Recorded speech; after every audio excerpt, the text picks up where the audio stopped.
Okay. Good morning, everybody. It is my great pleasure to present our panel for the day that's called Harmonizing Melodies and Styles and Exploring Intersection of Music, Fashion, and Web3. And we'll kick off with the introduction. So my name is Irina. I have been in Polkadot ecosystem for about 3 years. I joined the community in 2020 as an ambassador, and ever since, it's been a fantastic journey with this community, with amazing talented people. And this is a true rabbit hole that once you step into Web3, it's very difficult to dive out. And I'm sure many of you will agree with that. I have my own company, which is a Web3 advisory, BQ9, and I also very closely collaborate with Unique Network, which is an NFT parachain on Polkadot.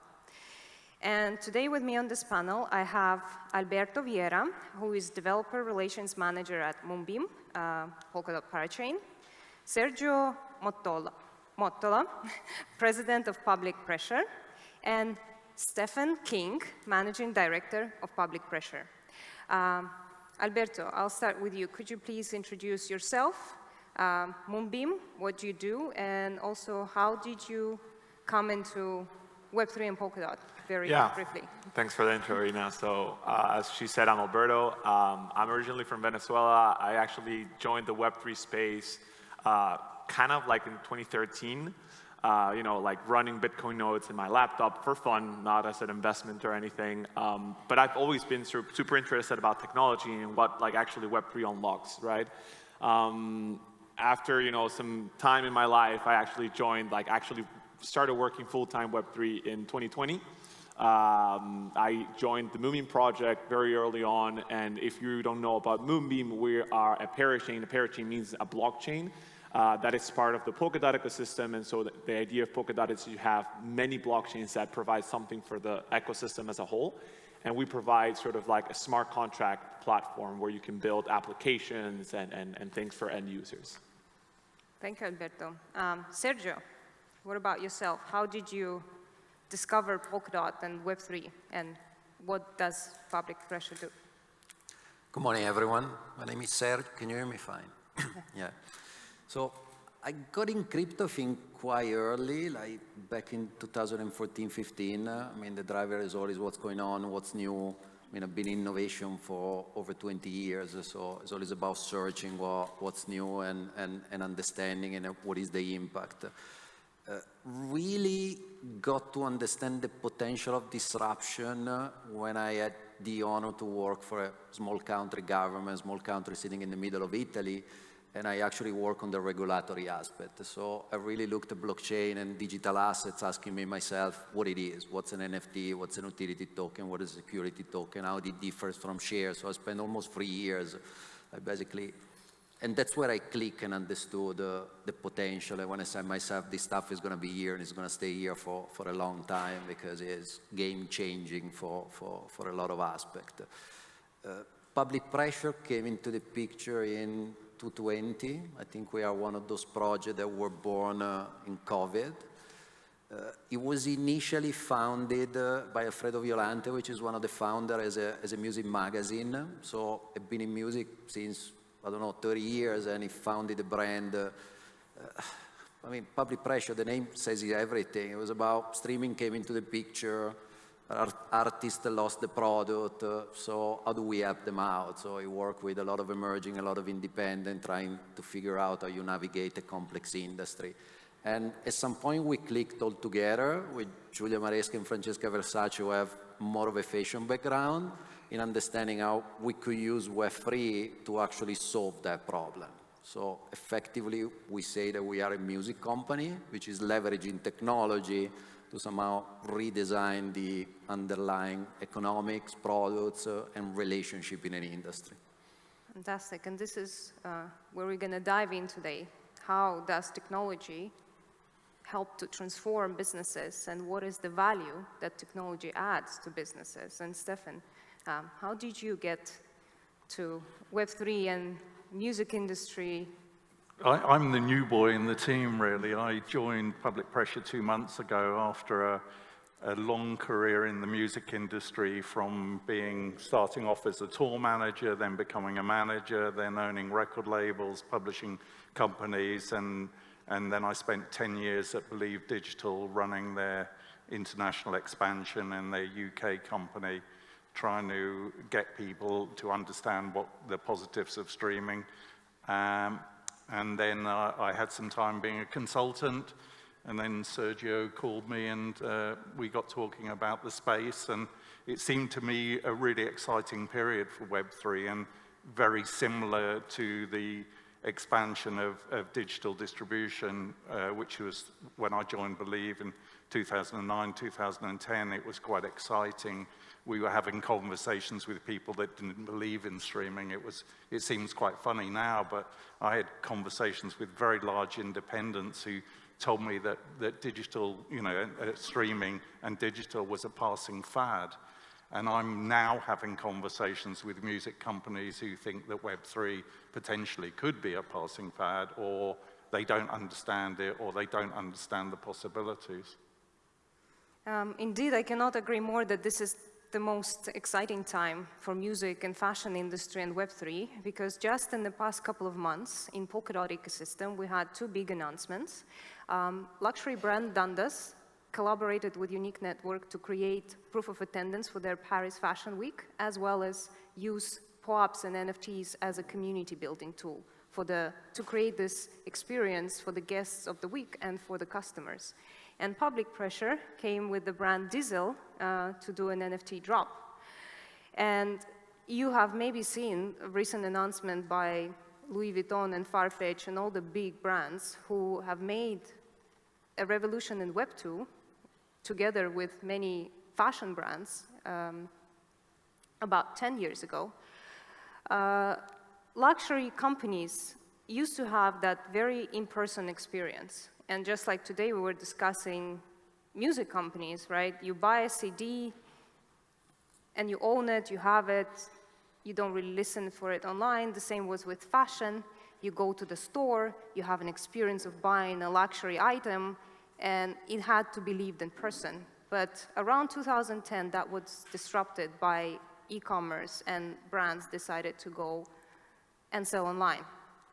So with Web3, with the token economy and decentralization and the promise to empower creators, how do you see this technology transforming business models? Because we often talk about use cases. But on this panel today, I would like to dive deeper into the why businesses or creators who are self-employed individual sort of small businesses would want to join this space, and what is the value for them? Sergio, could you start with the experience with Diesel and your vision for the Web3 music and fashion intersection? Yeah, it's a very complex question. I'll try to be simple. What we saw in the relationship with brands like Diesel, especially fashion, because our two founders, they have like 25 years, 30 years in fashion, is the opportunity to really differentiate the product. Like the example that we always used, a couple of examples that we always use in the meeting. One was back in the days, collecting the CD of a fashion show was something very popular. People would really queue up to bring it home, say, I've been there. No? So it's a sort of cultural ownership. It's about the curation. It's about what the brand wants to deliver with that playlist and all the creative work which has been done behind it. Is this happening on Spotify? Zero. I mean, you have a very simple business model, $10 a month, you access the whole worldwide catalog, but I mean, navigating yourself in discovery, building, is absolutely zero, flat. There's nothing like really, really good. And that's how we see the brand coming into the picture, which I think, and then you have all the underlying, somehow, economics. Like the principle which I always work on is that the music industry, for example, that maybe Stephen can correct me if I'm wrong, but we have seen a lot of innovation that touched the way that we consumed music. So starting from the cassette, the CDs, and then we got to streaming. It was about an easier engagement, a more like seamless engagement and consumption, but we never touched the economics. With Web3, we can really use the platform, the network, the peer-to-peer, the decentralization, the token, to really sit down and understand how am I going to replicate streaming in Web3? How am I going to replicate the ownership, the collectability, the merch, the marketing, the relationship between artist and fan? So you can remap all these economic transactions and you can underpin them with the technology. That's, I think, the innovation that we're undergoing right now. That's the main goal. It's like restructuring the economics of an industry. But the fundamental problem is that integrating the music industry into Web3, it goes back to copyright law, goes back to who owns the catalog, goes back to their understanding of what Web3 means. And for the diesel drops, we've negotiated with you know, amongst others, Sony, AWOL, Warner's, Universal, and with all the independent labels and independent distributors. And they all start in various positions on it, how they want to exert control over their rights. And what we're finding at the moment is obviously that DIY artists who sign their content through easy distribution methods like DistroKid and TuneCore and CD Baby are the most ready to negotiate properly under the terms that we're offering to do NFTs. And the worst ones are the bigger groups of companies, because they see what we're doing as a bit of a land grab, in the same way that maybe even Napster at the beginning, when it was an illegal service, was a land grab. And on top of that, we've got the complexity of music law, which is, you know, we've got the law for the copyright holders of the audio, but we've also got the laws based around the ownership of the actual songs, so the publishing companies. So we're having to deal with two companies who've never cut these deals before. And frankly, most of them, like a lot of us, don't understand what it means, don't understand the possibilities. You know, like a major record company's lawyer said to me the other day that he didn't understand secondary sales, you know, and which is fairly basic, I think, in understanding of NFTs. So those are the issues that that Web3 has to deal with. It has to deal with the complexity of the rights ownership pattern from the indies to the majors, and the complexity of what publishing means and what their claim is on a possible drop. What I would say there, just to wrap up, is to that one thing that people don't really understand about Web3 is that it's completely transparent, right? And it's like programmable code that can be really easily executed, and it's completely transparent, right? And so if there's issues with, like, you know, copyrights and stuff like that, you can easily program for each specific niche or like usability, right? You can specifically program each use case. And the beauty of Web3 is that it's all there. It's all public, it's all transparent as it needs to be, right? And so, and going back to what Sergio was saying, I think what's important is that I think a lot of the pieces are there, and the important part is how you provide a seamless user experience.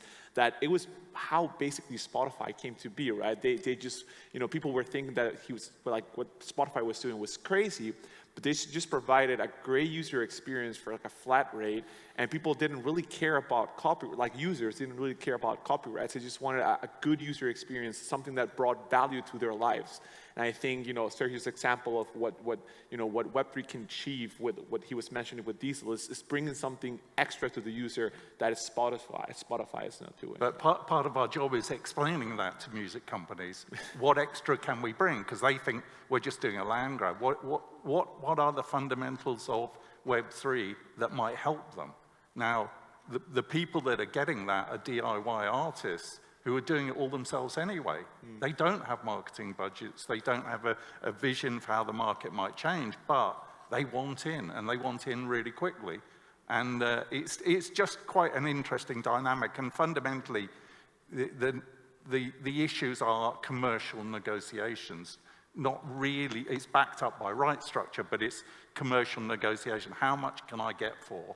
How much can I turn you over for? How much can I take in advance for you because you need my name or my product? Those are some of the issues we're dealing with. And they're not all solved by by technology, you know, listing who owns the rights and how the rights are divided and what happens on a secondary sale. That's pretty much what these companies have done for years. They've done it really not in a very efficient way, and they've done it differently in every territory of the world. So blockchain could be a very useful tool to standardize copyright ownership and how you divide, how you track and stuff like that. But there's a real reluctance to engage with it because everybody's got their fiefdoms. You know, you've got a collection society in the UK who doesn't deal with a collection society in Brazil who hates the one in Japan. You know, you've got those, and you've got the one in Japan who actually thinks they're bigger than the one in the UK. No, so you've got those issues, and then you've got the structure of the music industry being based not on a global offering generally, but being offered on a territorial basis. So the MD of the UK gets his bonus out of the UK. He doesn't get his bonus if his UK signed artist is huge in Japan. So that's another problem for us because we're looking at stuff that isn't defined by territorial limits, which is a global offering. So he goes, well, I don't really care if your NFT is big in Indonesia. I don't earn from that. So we're dealing with some fundamental problems between the business, but mainly commercial, I think. And can we, in that sense, benefit the artist? And do you see a potential transformation of the industry into going to every individual artist and building communities and disrupting businesses? So empowering individual artists who want to come to, say, a platform that will give them the opportunity to mint NFTs, to upload their work, and they won't really need to work with record labels or distribution companies, but they're like... I think it's quite simplistic to say that nobody needs to work with a distributor or a record label because they all provide services and they all provide finance and they're all good at certain things. They have great talent acquisition departments, they have good marketing departments, they have good video departments.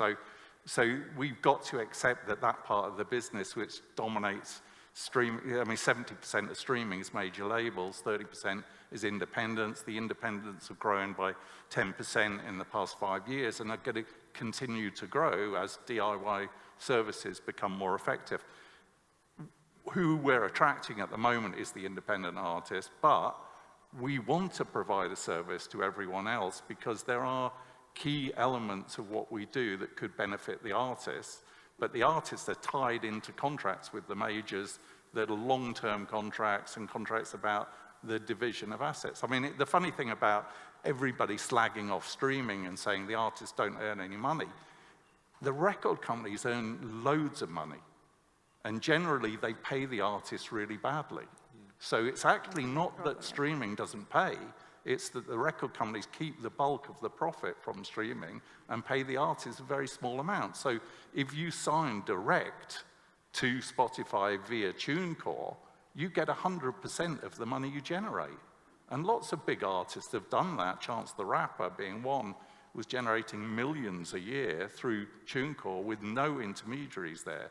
So there's a choice in the market, and the choice is the same in NFT and who you work with and which companies are good in this offering is critical. Which companies have viewed what's going to happen in the secondary market, which companies are positioning themselves for utilities, which companies think that there's an element of blockchain development that could be used in streaming that actually might help, or might benefit in terms of what you were saying about trackability, rights, and royalty payments. That might help that. And it's that part of the business that we're in at the moment where no one is certain how this is all going.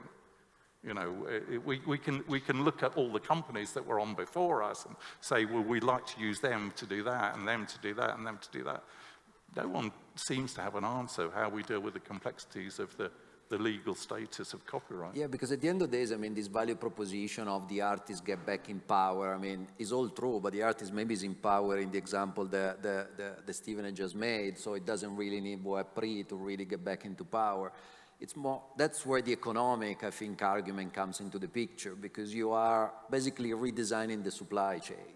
Like, one of the ways I explain Web3 is the traditional industry in Web 2 are very linear, right? Take, I don't know, shipping, supply, when you look at real products. Now they move from production to the second party, to the party, to the fourth party. There's no relationship between the end of the supply chain and the beginning of the supply chain.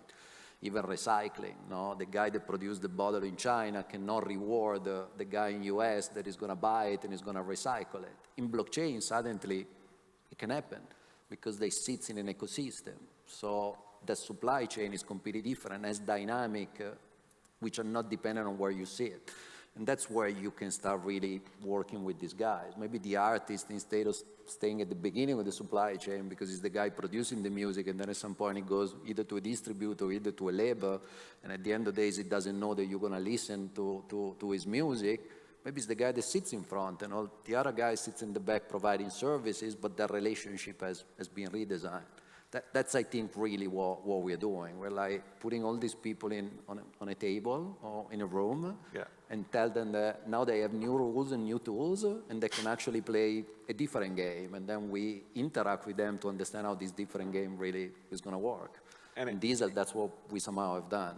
And here I see really the importance of multi-chain and actually the collaboration and what Polkadot provides in terms of bringing different tools like identities, like specific NFT chains, or even maybe in the next 10 years, a brand, a record label, or an artist would want to run his own infrastructure and have his own token, because that will give him economic power and possibilities. Alberto, from the technical point of view, do you see these platforms being easy to use, and what are the challenges to overcome?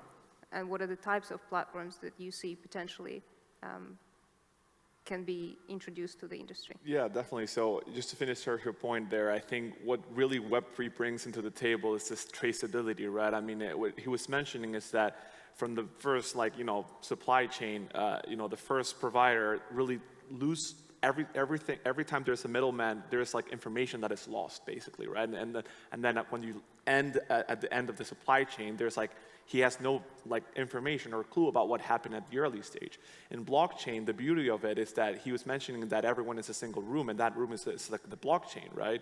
And every information is traceable to its root. If you go into blockchain, you can know the first transaction a person made in the entire history of the world, right? And that's the beauty of it. So going back to sort of this multi-chain world and how Polkadot actually can be involved there is that the Polkadot motto is that there will be specific blockchains to specific use cases, right? I was discussing with them and just joking around, hey, what about in the future, public pressure can become its own blockchain, right? It can just migrate off whatever ecosystem they're in, and they can just be, okay, I have enough sort of bandwidth to say I need to build my own blockchain. But that comes with a lot of difficulties, right? And so if you're part of Polkadot, a lot of things are given to you. And so, but then, if public pressure is its own blockchain, I'm not saying that there will be, but there will be then need to talk to other blockchains in the world, because if not, we're just going to be I have my own internet network with my family, but I cannot talk with my friends in another house.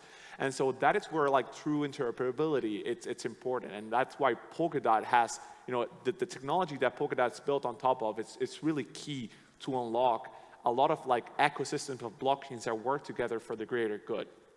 And for an end user perspective, the idea is that end users don't really need to know that they're dealing with blockchain, right? They will just use it as the background, or the background technology that the tech or the application that they're building, that Spotify or whatever it is running on. But they don't really need to understand that they're using that, right? And that, for me, is when blockchain will unlock its full potential. When we're able to build applications where users don't really understand that they're using blockchain. If you connect right now, you take out your phone, you go to Facebook, Instagram, you're not thinking what server are you connected to, or you're not thinking if your mom is using the phone, because that just blocks your internet connectivity. You're just opening your phone and using it, and that is the experience that we need to aim for in Web3. But while, absolutely, and while that's true, that's great. But the difficult bit for me is I'm on the interface between the two things, and I'm trying to explain to copyright holders, owners, who are individuals to major corporations, how everything works. And the education process of what Web3 is about is not effective at the moment, because we're not sure exactly the full range of what the offerings are. So when I'm going into companies and I'm going into, very bright lawyers that are used to doing licensing deals for full catalogs to companies all around the world, they look at that business model. Right? They don't look at the business model for what Web3 can provide. They look at an old business model. And part of what I'm trying to do in being, a member of UK trade organizations is to get people like you to come along and explain the background to the technology that will enable me to make the sales afterwards or make the acquisitions afterwards, because I can't explain it the way you can.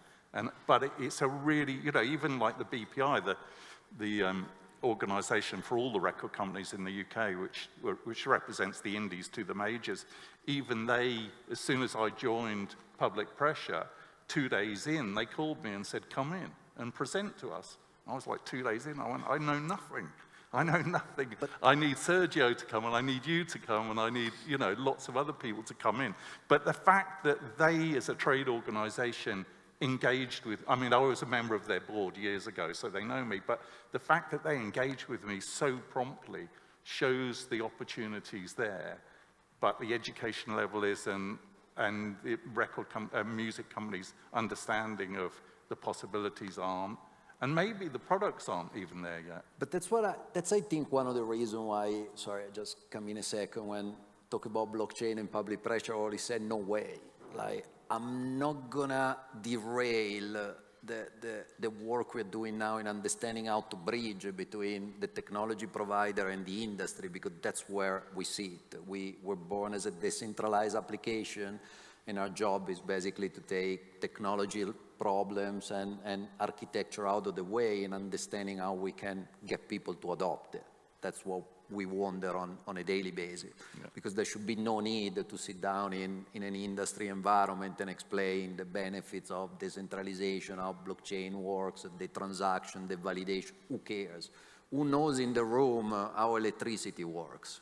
Like, you know how the grid works? No, you just plug your phone in there and you charge it. I think to consumers, to retail, you're absolutely right. To the industry, you have to explain. The industry know the dynamics of streaming. You have to explain the benefits. No, you have to explain how it works. Because we're running out of time for the panel. Just to wrap up, because this is a fantastic conversation, and what I'm hearing here is that we do need more education, we do need more advocacy, and we do need to sit all at the round table, technical people, business people, brands, marketers, and consumers, and have a conversation. And this conversation is actually what happens a lot in Polkadot ecosystem, because it's very community central. And Polka House, thanks to Alex, thanks to spaces like that, we can have that conversation. And just to close this discussion, 3 things you want to tell people who want to join blockchain today: the opportunity and where to start, and also your plan for the next year. Yeah, so I'll take that first. So I'm working in blockchain full time now, but I'm a mechanical engineer with a PhD in internal combustion engines. So really the background that you have doesn't really matter. It's not a blocker. It's more just having the gut, having the will. And if you're truly passionate about what Web3 is unlocking, just dedicating time to say, this is what I want to do in the future, and just focusing on it. So that would be my goal, like if you want to join Web3 from an educational perspective. I think, in Moonbeam, what we're going to start working on is sort of what I mentioned on like providing experiences that end users feel more sort of like, related to. It's not about keys, it's not about blockchains, it's about experiences for end users. And so we're going to work a lot with projects that are, in the gaming industry, in the music industry, and so on, so that the experiences are there, but they're using blockchain technology underneath, right? So they're reaping the benefits of blockchain without actually maybe not even knowing that they're using it. So. Thank you, Alberto. Sergio? But the main reason that you want to be in Web3 is because in the future you want to be free. And the more you're going to stay in Web2, the more you're not going to be free to do anything you want to do, because, they can stop you any day, anytime. So that at least is my drive. That's why I want to be here.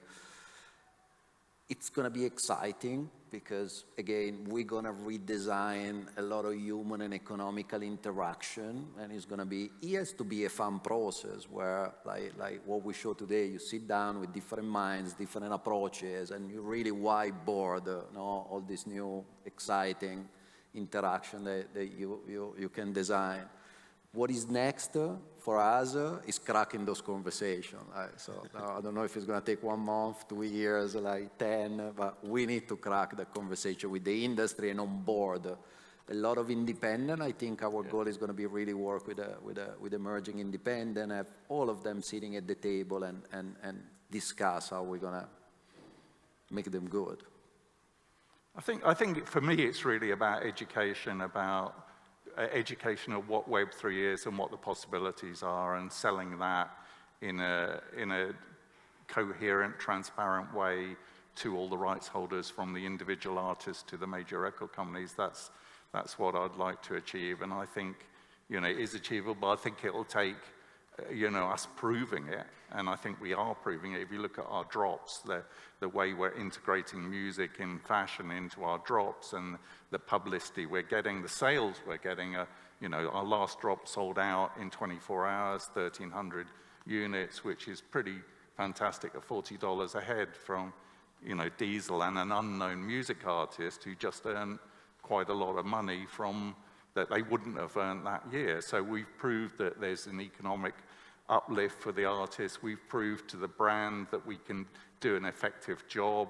The brand came out of it looking really good. So I think in a small way, we've proved one opportunity.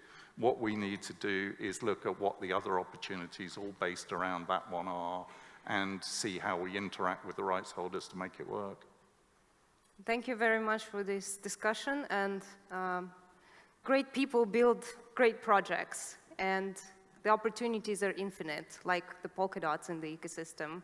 Inspiration unlocks the future, and technology will catch up. And on this note, I would like to thank you for your attention and thank our guests. That's a wrap. Thanks for Thank having you. us.